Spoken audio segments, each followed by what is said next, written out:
के बाढ़ ने एक और परिवार की खुशियां छीन ली। जो शख्स घर लौट रहा था वह कभी अपने परिवार तक नहीं पहुंच सका।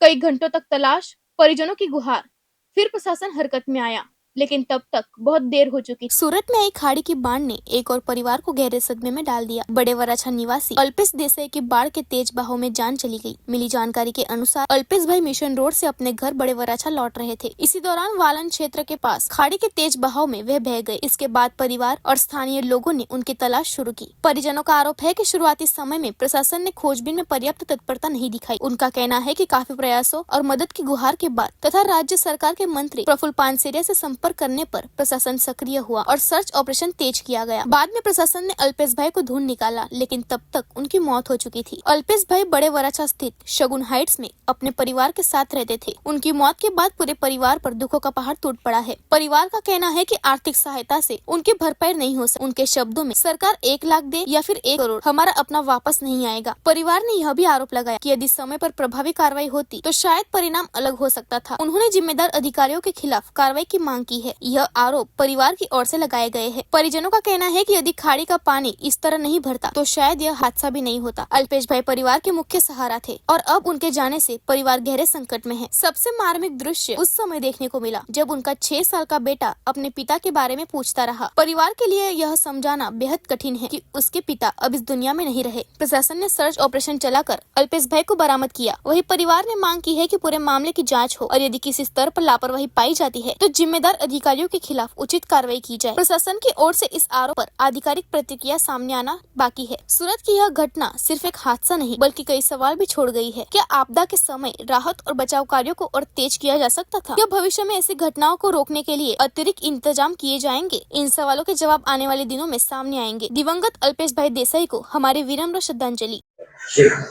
मारू नाम प्रिंस, आ मारा काका थाय छे અને આ ઘટના 7 તારીખને સાંજે 9 વાગ્યાની છે અને અમને જાણ થઈ તો અમે ત્યાં પહોંચ્યા ને એમ્બ્યુલન્સ છે, પીસીઆર છે, ફાયર બ્રિગેડ છે, એમને ફોન કરીએ છીએ તો કોઈ આવવા હાજર નથી। ફોન કર્યા પછી 2 કલાકે ત્યાં પહોંચે છે ને ઉપરથી ચેક કરીને વહી જાય છે, કોઈ અંદર પડવા રાજી નથી। એવું કહે છે કે રિસ્ક છે આમાં, એવું કહે છે કે સવારે આવીશું। સવારે આવીને પછી ત્યાં એકવાર ફાઇન કરીને વહી જાય છે પણ ત્યાં કોઈ મળતું નથી। તો એમનું એવું કહેવું છે કે પરિવારને કહીને ગયા છે કે અહીંયા કઈ મળ્યું નથી, પણ અમને કોઈ કહીને જ નથી ગયું।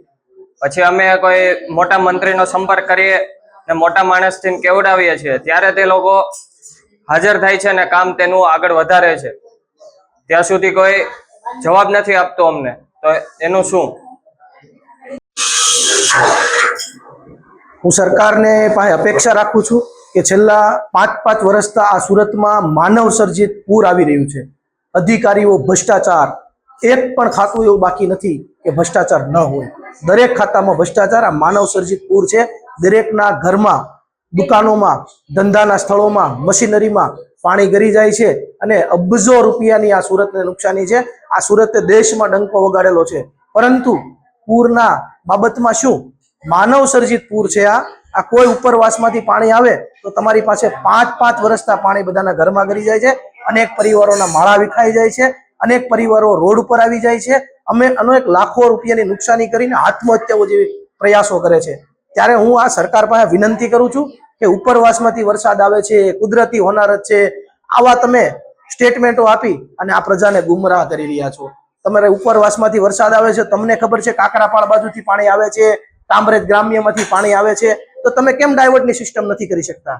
એક સામાન્ય માણસને પણ ખબર પડે છે કે આ સુરતમાં પૂર વર્ષોથી આવી રહ્યું છે।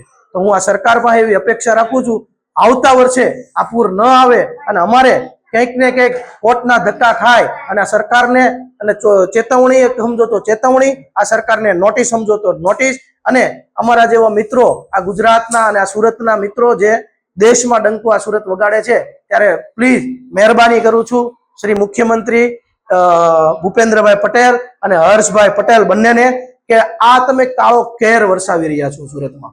આ પરિવારના માળા વીખી રહ્યા છો। આના પાપના ભાગીદાર તમે જ છો।